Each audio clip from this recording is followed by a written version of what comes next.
Hello and welcome to Social Media Weekly, episode 24th June 2020. Social Media Weekly is brought to you by Virtual Palace Marketing, rehumanizing your marketing experience. My name is Sean. JK is just started his new job at a new place, so don't think he will be free anytime so soon. So he will be able to join us whenever he's free. If not, I'll be running the whole show from now on. Anyhow, this week's news. Soon, we can voice tweet. TikTok becomes member of EU's Code of Practice on Disinformation. Twitch will stream some Premier League matches, finally. LinkedIn brings stories to Australia. Back to the stories. Soon, we can voice tweet. We will soon be able to add audio clips alongside text tweets, which Twitter says is a new way to add more human touch to the way we use and interact on the platform. At the moment, Twitter supports 280 characters in text, and audio will also support up to 140 seconds. If we overshoot the time limit, fret not, you don't have to rush through. It will automatically cut and create a next audio clip, and they will embed the next audio clip into the thread beneath the original one. So you can keep ranting on if you wish and don't have to worry about it cutting you out. As Twitter works hard to include more functions and features, the larger question of abuse and bullying still looms. One cannot help but wonder if this will add to Twitter's problems rather than reduce them. Twitter has always been battling abuse and bullying. A lot of people stop using Twitter because it's a little bit too toxic, to put it very generally. A lot of people are very negative on the platform, and because of that, celebrities and all that, they tend to leave Twitter after a while, and a lot of constructive discussions often get heated, and then it spirals into the rabbit hole of racism, classism, anything, right? Sexism, whatever it is, it really falls into all these kind of things eventually because it gets out of control. So Twitter is working hard to add more features, like they recently introduced Fleets, which is stories for Twitter, and now they are bringing audio into this to give it more depth. It makes sense to give it more depth because texting is it's quite 2007, 2008. So it does make sense. But I think Twitter should really figure out how to plug the little holes of abuse and bullying before they start building new stuff that can cause more stress to the structure that is already very flimsy at this point. TikTok becomes member of EU's Code of Practice on Disinformation. The Chinese company's participation marks a major move in ramping up their efforts against disinformation on their platform. Part of the task as a member is to submit monthly reports on what actions were taken to combat disinformation. At this moment, the code's main concern is with false COVID and deepfake content.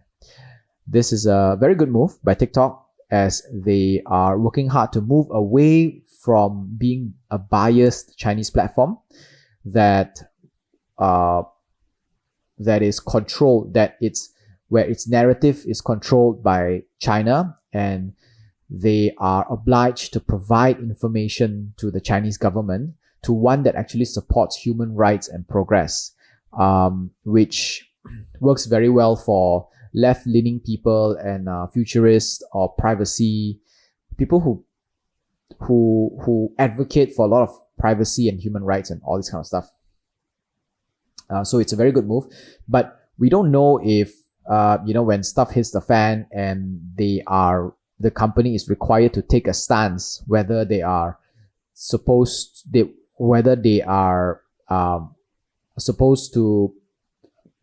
side with their country of origin, or they're supposed to side with where they want to be seen as. That becomes a bit of a problem. I think it's a bold move, considering they just hired the ex chair of Disney Plus, which is an American guy. I don't remember his name. But I think this is one of the first initiatives that they take to actually be seen as a more forward-thinking company, social media company, and a more responsible social media company, seeing that some bigger blue social media companies do not care so much for disinformation. Twitch will stream some Premier League matches. Social media has been working hard to become a second screen to major live sports matches. What a second screen is essentially, you know how when you sit down, let's say if you watch Astro or you watch a sports channel, right? Wherever you are in the world, you watch a sports channel and you watch it on a big screen TV, or you go to a bar, right? And then you open up Twitter, let's say, for example, and you follow the discussions that go about in these platforms to have more engagement. You know, you be part of the discussion that happens with everyone in the world during the matches. So that is what a second screen is. Social media has always been a second screen to live sports matches. But sports companies never saw social media as a prominent platform. So it has always been a by the way kind of thing. Mainly because at this moment, they still do not pay millions to air the games.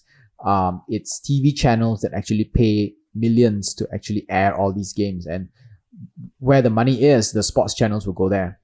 What sports games do not understand is that, and one we've actually talked about a few times in the past in this show, is that they are actually sidelining the younger crowd, particularly millennials and younger, where they do not watch TV anymore. So most of them grow up, if their parents do not force them to watch any form of game, whether it's basketball or football or American football or cricket or whatever, they grow up not watching these traditional sports. We call them traditional sports, field sports, outdoor sports, or sports with balls or whatever it is. And if sports channels do not reach out to them while the audience is young and create a kind of habit and create a tradition or a culture, they may lose this generation altogether. There will be a gap. Now, the tide may have turned, right?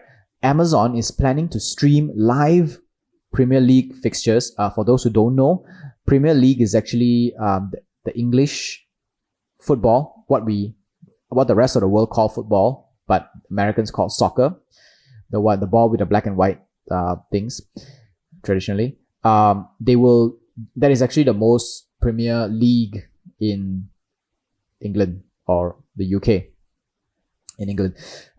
So they will stream these live fixtures for free on Twitter in the UK. Unlike traditional TV sets where you can only just watch, right? Twitch actually comes with a chat capability on the right side of it. So you can watch the show and be sociable and engage sociably in the Twitch channel itself, which means that it is merging the first and second screen of a major live TV sports event into one. And this is good because most major sports channels, they have always used social media as just like the highlights or short little clips of something, because they don't think social media can be a place where you can show a full 90-minute game. But once Amazon gets into this and it works, it will prove to all the other games all around the world that Twitch and maybe YouTube channels or, whatever social media can actually handle these major sports events, and it is the place to go to instead of cable TV, where I don't know anybody who actually still watch cable TV. Hit me up if you are still watching it. In any case, LinkedIn brings stories to Australia. We last reported that LinkedIn Stories was released in Brazil, UAE, and the Netherlands. Now Australians will also have access to them. Stories on LinkedIn is actually quite similar, very similar to Facebook and Instagram Stories, which was initially ripped off from Snapchat. There is an additional feature that allows users to disable visibility when viewing other people's stories. This means creators of the stories cannot see you checking out their content. I don't really understand the purpose of this, but maybe it's a one step towards privacy, I guess. At this point, stories have already received a lot of criticism from users. Most of them believe that it does not fit with the professional nature of the platform. But since it is only available for the past few months and in 4 countries, I think the marketers haven't had enough time, or not enough marketers have had a chance to fully utilize and get creative with it yet. If they were to hit major countries, countries that are more prominent with marketing, then perhaps some of the marketers there can start to find use for it. I mean, if people can find commercial use for TikTok, you can find commercial use for LinkedIn stories. I mean, yeah. Right, so that's all for this week. Social Media Weekly podcast available on Anchor FM, Google Podcasts, Apple Podcasts, Spotify, and more. Our full videos are available on YouTube, and we post bits and clips on Instagram and Facebook. This is Social Media Weekly, episode 24th June 2020. My name is Sean. Au revoir.